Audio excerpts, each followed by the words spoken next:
નમસ્કાર દોસ્તો, આપણા ગુજરાતના બનાસકાંઠાના થરાદમાંથી સનસનીખેજ ઘટના છે તે સામે આવી છે।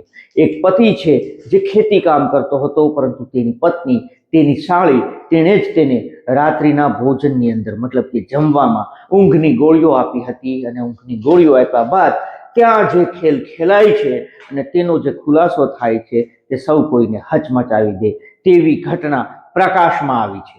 આખરે એ પત્ની અને સાળીએ તેની સાથે શું કર્યું છે, એ ખેડૂતને ઊંઘની ગોળીઓ આપ્યા બાદ શું ખેલ ખેલાયો છે, આ તમામ મુદ્દે વાત કરીએ। વિડીયોની શરૂઆત કરીએ। નમસ્કાર દોસ્તો, હું છું દિલીપ મોરી અને આપ જોઈ રહ્યા છો નમસ્તે ગીત। આપણા રાજ્યનું બનાસકાંઠા અને બનાસકાંઠાનો થરાદ તાલુકો છે। આ થરાદ તાલુકાનું કરબુણ કરીને એક ગામ છે। આ ગામની અંદર એક 45 વર્ષનો ખેડૂત છે જે રહેતો હોય છે, જે ખેતી કામ કરીને પોતાની પત્ની અને પોતાના પરિવારનું ભરણ પોષણ કરતો હોય છે, પોતાનું રોજગાર છે તે ખેતીમાંથી ચલાવતો હોય છે। આ થરાદ ગામની અંદર રણછોડજી ભોજાજી ચૌહાણ નામનો આ 45 વર્ષનો ખેડૂત છે જે ખેતી કામ કરતો હોય છે, પરંતુ 16 તારીખની રાત્રે તે સૂઈ જાય છે અને સૂઈ ગયા બાદ તે હંમેશા માટે સૂઈ જાય છે। ત્યારબાદ સવાર થાય છે 17 તારીખની અને કાળો કલ્પાટ વાપે છે, કારણ કે આ રણછોડજી ચૌહાણ છે તે હંમેશા માટે સૂઈ ચૂક્યા હોય છે અને તેની હત્યા કોઈએ કરી નાખી હોય છે, એ પણ તીક્ષ્ણ હથિયારના ઘા મારીને રાત્રિના સમયે અથવા તો કુહાડીના ઘા મારીને। પોલીસ સ્પોટ ઉપર આવે છે અને પોલીસ તપાસનો ધમધમાટ શરૂ કરે છે। અલગ અલગ ટીમો બનાવે છે અને અલગ અલગ દિશામાં તપાસ શરૂ કરવામાં આવે છે।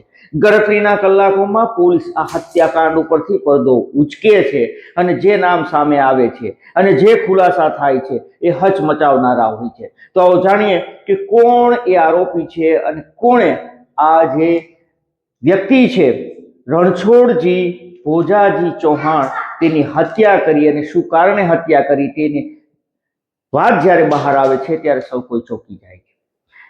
પોલીસ તપાસમાં આ જે રણછોડજી છે તેમના ખુદના ધર્મપત્ની મતલબ કે ધર્મીબા ચૌહાણની પોલીસે ધરપકડ કરી છે।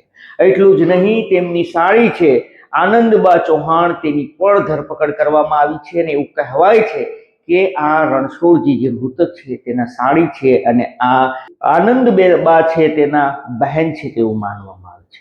આ સિવાય એક વ્યક્તિની અમદાવાદની બસમાં જતો હોય છે, ત્યાંથી તેની ધરપકડ કરવામાં આવી છે અને તેનું નામ છે ભાણા માજી રાણા। આ ભાણા માજી રાણા નામના શખ્સની પણ પોલીસે ધરપકડ કરી છે, જે અમદાવાદ ભાગી રહ્યો હતો। બસમાંથી તેને ઉતારી લેવામાં 3 લોકોની પૂછપરછ કરી છે અને આ સમગ્ર મામલેથી ખુલાસો થયો છે। તો જાણવા મળ્યું છે કે જે મૃતક રણછોડજી છે તેના પત્ની ધર્મીબા છે તેને આ ભાણાજ નામના વ્યક્તિ સાથે આડા સંબંધો હતા અને એ સંબંધોના કારણે તેણે આ જે ભાણા માજી રાણા છે તેને કીધું હતું કે મારા પતિને રસ્તામાંથી હટાવવો પડશે, નહીં તને મોંઘવું પડશે।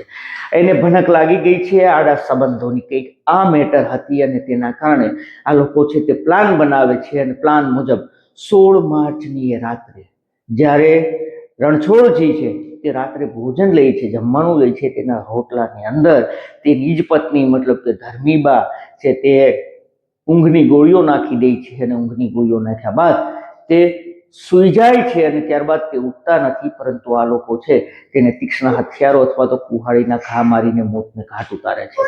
આ ત્રણેયની ધરપકડ કરી લેવામાં આવે છે અને પોલીસ સ્ટેશન લઈ જવામાં આવે છે, ત્યારબાદ કોર્ટમાં લઈ જવામાં આવે છે અને કોર્ટ છે તે આ ત્રણેયની 12 દિવસના રિમાન્ડ છે તે આપે છે અને અત્યારે પોલીસ આ ત્રણેયની પૂછપરછ કરી રહી છે કે ક્યાં હથિયારોથી મારવામાં આવ્યો છે, ક્યાં એ હથિયારો છે, બધું રિકવર કરશે અને પોલીસ આ મુદ્દે આ મામલે વધુ મોટા ખુલાસા કરી શકે છે। તો દોસ્તો, ગુજરાતમાં આ ખોફનાક ઘટના છે તે બનાસકાંઠાના થરાદથી સામે આવી છે। આ મુદ્દે આપનું શું કહેવું છે, આપનું શું માનવું છે, આપ અમને જરૂરથી કમેન્ટ કરીને જણાવો। અમારો હેતુ કોઈને નુકસાન પહોંચાડવાનો કે બદનામ કરવાનો નહીં, આપને સચેત અને જાગૃત કરવાનો છે। આપ પણ સાવધાન રહો, સતર્ક રહો, સલામત રહો। ધન્યવાદ।